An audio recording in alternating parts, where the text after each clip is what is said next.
నమస్తే, welcome to #you. నేను మీ రాజేష్.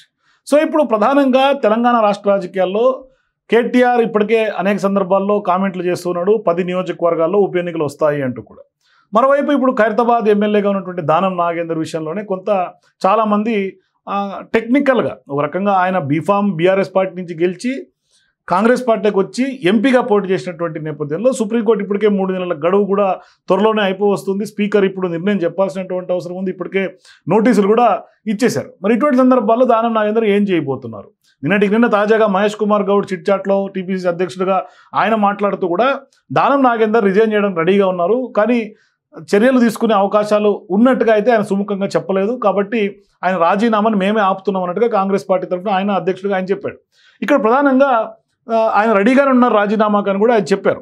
ఆయన క్లియర్గా స్పష్టంగా చెప్పారు. మరి ఈ వ్యవహారం ఇటువంటి కాకరేపుతున్నటువంటి నేపథ్యంలో ఇప్పుడు జూబ్లీహిల్స్ ఉప ఎన్నికల పైన అందరి దృష్టి ఉంది రాజకీయాల్లో. మరి ఇక్కడ ప్రధానంగా కాంగ్రెస్ పార్టీ ఏం చేయబోతుంది అనేది ఒక హాట్ టాపిక్. ఎందుకంటే అజరుద్దీన్ ఎవరైతే ఇప్పుడు ఇక్కడ టికెట్ ఆస్పిరెంట్గా ఉన్నారో ఆయనకి ఇప్పటికే లైన్ క్లియర్ అయిపోయింది. ఆయన్ని ఎమ్మెల్సీగా చేసి క్యాబినెట్లోకి తీసుకుంటారని ఒక ప్రపోజల్ వినిపిస్తుంది. ఆల్రెడీ ఇప్పటికే ఎమ్మెల్సీగా ప్రకటించేసింది కూడా ఏఐసీసీ. మరి ఈ క్రమంలో ఇప్పుడు బీసీ పేరు ప్రధానంగా తెర మీదకి వస్తుంది. నవీన్ యాదవ్ పేరు, అట్లాగే బొంతు రామ్మోహన్ పేరు. మరి ఈ వ్యవహారంలో ఖచ్చితంగా సిట్టింగ్ స్థానంగా ఉన్నటువంటి బీఆర్ఎస్ పార్టీ కూడా పావులు కదుపుతోంది. ఖచ్చితంగా గెలవాలని ఒక లక్ష్యం పెట్టుకుంది. మరి కాంగ్రెస్ పార్టీ కూడా ప్రధానంగా ఇక్కడ అధికార పార్టీ తెలంగాణలో కాంగ్రెస్ పార్టీ ఉంది కాబట్టి జూబ్లీహిల్స్ ఆ స్థానాన్ని కాంగ్రెస్ పార్టీ ఖాతాలో వేసుకోవాలి, యాజ్ లైక్ సికింద్రాబాద్ కంటోన్మెంట్ అనేది ఒక ఉద్దేశం కనిపిస్తుంది. ఇక్కడ ప్రధానంగా ఇటువంటి వ్యవహారంలో ఇప్పుడు దానం నాగేందర్ ఒక కొత్త ప్రపోజల్ కాంగ్రెస్ పార్టీ ముందు ఉంచారు. ఇక్కడ కూడా నేనే పోటీ చేస్తా జూబ్లీహిల్స్లో, ఇది ఆయన చెప్పేటటువంటి ప్రపోజల్. ఆయన ఇప్పటికే రాజీనామాకు సిద్ధం అనే వ్యాఖ్యలు మహేష్ కుమార్ గౌడ్ చేసినటువంటి నేపథ్యంలో నేనే పోటీ చేస్తా అని ఆయన ఏదైతే వ్యాఖ్యలు చేశాడో ఇప్పుడు ఆ మాటలకి కొంత మనకి బలం చేకూరేలాగా కనిపిస్తుంది. అంటే ఈ సెగ్మెంట్ పైన మాజీ మంత్రిగా ఉన్నటువంటి దానం నాగేందర్ దృష్టి పెట్టినట్టుగా, అట్లాగే ప్రస్తుతం ఎమ్మెల్యేగా ఉన్నా కూడా రాజీనామా చేస్తాననే రిక్వెస్ట్ కాంగ్రెస్ పార్టీ ముందు ఉంచినట్టుగా, 2 చోట్ల కూడా ఒకేసారి బైపోల్స్ తీసుకొస్తే ఖచ్చితంగా అది కాంగ్రెస్ పార్టీకి లబ్ధి జరిగే విధంగా ఉంటుంది. ఎందుకంటే జిహెచ్ఎంసీ లిమిట్స్లో కాంగ్రెస్ పార్టీకి కేవలం గెలిచినటువంటి స్థానం సికింద్రాబాద్ కంటోన్మెంట్ మాత్రమే. మరోవైపు నాకున్నటువంటి క్యాడరు, నాకున్నటువంటి ఇమేజ్, నాకున్నటువంటి మాజీ మంత్రిగా నాకున్నటువంటి అనుభవం, దీంతో ఖచ్చితంగా నేను జూబ్లీహిల్స్ స్థానాన్ని కాంగ్రెస్ పార్టీని గెలిపిస్తాను. అక్కడ మరోవైపు ఖైరతాబాద్లో కూడా గెలిపిస్తాను. అంటే 2 చోట్ల ఉప ఎన్నికలు ఒకేసారి రావటం ద్వారా ఒక హైపు వేవ్ క్రియేట్ అవుతుంది. ఖచ్చితంగా ఈ 2 స్థానాల్లో కూడా నేనే గెలిపిస్తా అనే ఒక హామీని, ఈ 2 సెగ్మెంట్లో కూడా గెలుపు బాధ్యతలు తీసుకుంటాననేది కూడా ఒక కాన్ఫిడెన్స్ని కాంగ్రెస్ పార్టీకి దానం నాగేందర్ ఇచ్చినట్టుగా తెలుస్తుంది. సో ఇప్పుడు ఈ కొత్త ప్రపోజల్ కాంగ్రెస్ పార్టీ ముందు ఉంచిన తర్వాత ఒక రకంగా కాంగ్రెస్ పార్టీకే షాక్ వెళ్ళిపోయినట్టుగా కూడా కొంత రాజకీయ వర్గాల్లో ప్రచారం జరుగుతోంది. అంటే ఇక్కడ ప్రధానంగా ఈయన పేరు రాజీనామా వరకు తెర మీదకి వచ్చినప్పటికి కూడా జూబ్లీహిల్స్లో ఈయన పోటీ చేసేందుకు సుముఖంగా ఉన్నాడా లేదా అనే అంశం రాజకీయ వర్గాలకి ఇంకంత క్లారిటీ లేదు. కానీ ఖైరతాబాద్లో అయితే మాత్రం ఈయనకు కొంత మాస్ ఇమేజ్ ఉన్నటువంటి మాట వాస్తవమే. ఆ నమ్మకంతో ఆయన ఖైరతాబాద్ ఎమ్మెల్యేగా గెలిచినప్పటికీ కూడా సికింద్రాబాద్ ఎంపీగా ఆయన పార్లమెంట్ ఎన్నికల్లో పోటీ చేసి ఓటమి చెందారు. కానీ ప్రధానంగా కాంగ్రెస్ పార్టీ జిహెచ్ఎంసీలో లిమిట్స్లో గెలిచినటువంటి నేపథ్యంలో ఒక్క సీటు కూడా లేకపోవడంతో ఇప్పుడు అక్కడ మంత్రి పదవి కూడా క్యాబినెట్ హోదాలో కూడా ఎవరికి ఇవ్వనటువంటి నేపథ్యం. అంటే క్యాబినెట్ పదవులు హైదరాబాద్ నుంచి ఇవ్వాల. మరోవైపు ఈయన ఇప్పుడు ఎప్పుడైతే బీఆర్ఎస్ బీఫామ్ నుంచి గెలిచి కాంగ్రెస్ బీఫామ్ నుంచి ఎంపీగా పోటీ చేశారో టెక్నికల్గా కొంత అడ్మిట్ అయ్యాడు దానం నాగేందర్. ఇప్పుడు సుప్రీంకోర్టు తీర్పు ఉండటం, మరోవైపు స్పష్టంగా స్పీకర్ ఇప్పుడు నిర్ణయం తీసుకోవాల్సినటువంటి నేపథ్యం ఉన్నటువంటి వ్యవహారంలో దానం నాగేందర్ మీద ఖచ్చితంగా లీగల్గా టెక్నికల్గా ఇరుక్కున్నాడు ఆయన. అందుకని ఇప్పుడు ఆయన ఏమి ఎటు తేల్చుకోలేనటువంటి పరిస్థితి. అంటే ఇతరులు తెల్లం వెంకట్రావు కానీ, కడియం శ్రీఆర్ కానీ, కాళ యాదయ్య కానీ, బండ కృష్ణమోహన్ వీళ్ళందరూ కూడా కేవలం ప్రచారంలో పాల్గొన్నారు. ఈయన ఏకంగా ఇక్కడ బీఫామ్తో టికెట్ తీసుకొని ఇక్కడ పోటీ చేసి ఇక్కడ బీఆర్ఎస్లో గెలిచి మళ్ళీ కాంగ్రెస్ పార్టీలో కూడా ఆయన ఎంపీగా పోటీ చేసి ఇక్కడ టెక్నికల్గా అడ్మిట్ అయ్యింది. అదే ఇప్పుడు బీఆర్ఎస్ పార్టీ కోర్టు చేస్తుంది. ఇప్పుడు ఇది ఖచ్చితంగా నిర్ణయం తీసుకోవాల్సినటువంటి పరిణామం స్పీకర్కి. ఎందుకంటే ఒకవేళ స్పీకర్ గడ్డం ప్రసాద్ కుమార్ దీని మీద నిర్ణయం తీసుకోకపోతే మేము మళ్ళీ అయినా సుప్రీంకోర్టుకి వెళ్తామని కేటీఆర్ చెప్తూ ఉన్నాడు.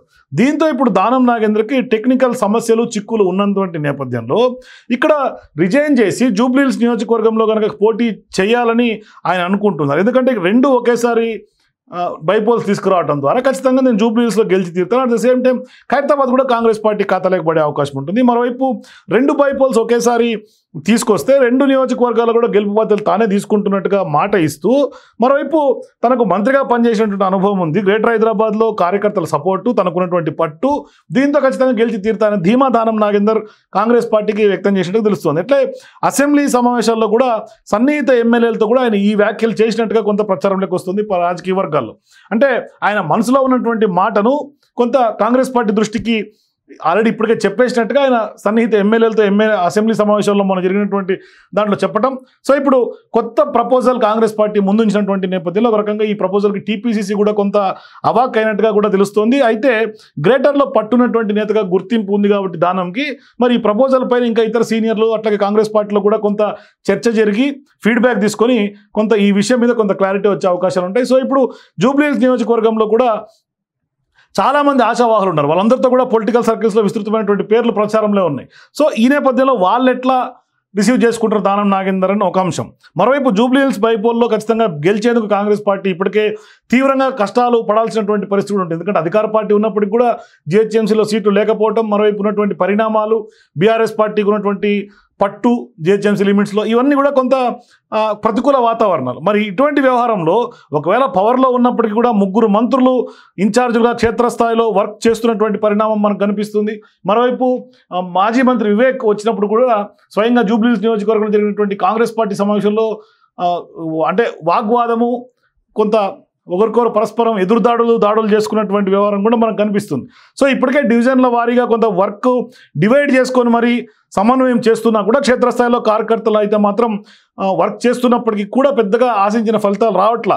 సో ఇప్పుడు పెద్ద ఎత్తున సీఎం నివాసం కానీ, చిత్ర పరిశ్రమ కానీ, లేదంటే కనుక ఇతర కీలకమైనటువంటి పారిశ్రామికవేత్తలు, పెద్ద వాళ్ళు మాస్ ఎంత ఉందో క్లాస్ కూడా అంతే ఓటర్స్ ఇక్కడ జూబ్లీహిల్స్లో ఉన్నారు. మరోవైపు ముఖ్యంగా మైనారిటీ ఓట్ బ్యాంకు చాలా అత్యధికంగా ఉంది జూబ్లీహిల్స్ నియోజకవర్గంలో. సో ఖచ్చితంగా కాంగ్రెస్ విజయం చేకూరేందుకు కొంత దోహదపడుతోంది, కొంత సాయశక్తులు ఒడ్డుతోంది. మరి ఇటువంటి సందర్భాల్లో నేను కనుక పోటీ చేస్తే ఖచ్చితంగా ఈజీ అయ్యే అవకాశం ఉంటుంది, ఇంత కష్టం ఉండదు అని దానం నాగేందర్ ప్రపోజల్ పెట్టినట్టుగా తెలుస్తోంది. మరి దానం పోటీ చేస్తే పరిణామాలు ఏ విధంగా ఉంటాయనేది కూడా చూడాలి.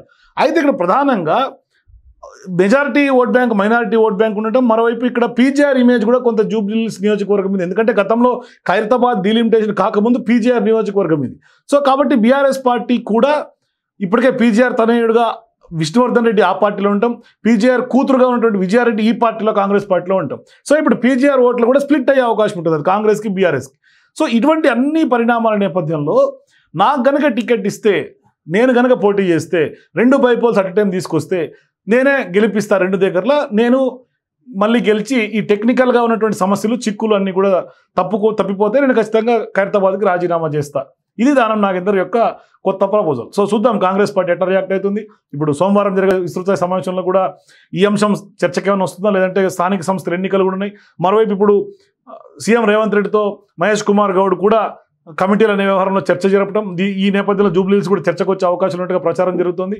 చూద్దాం ఏం జరగబోతుంది. మరి దానం ప్రపోజల్ని కాంగ్రెస్ ఏ విధంగా ముందుకు తీసుకెళ్తుంది. మీ అభిప్రాయాల కింద కామెంట్స్ తెలియజేయండి. For more videos please watch #.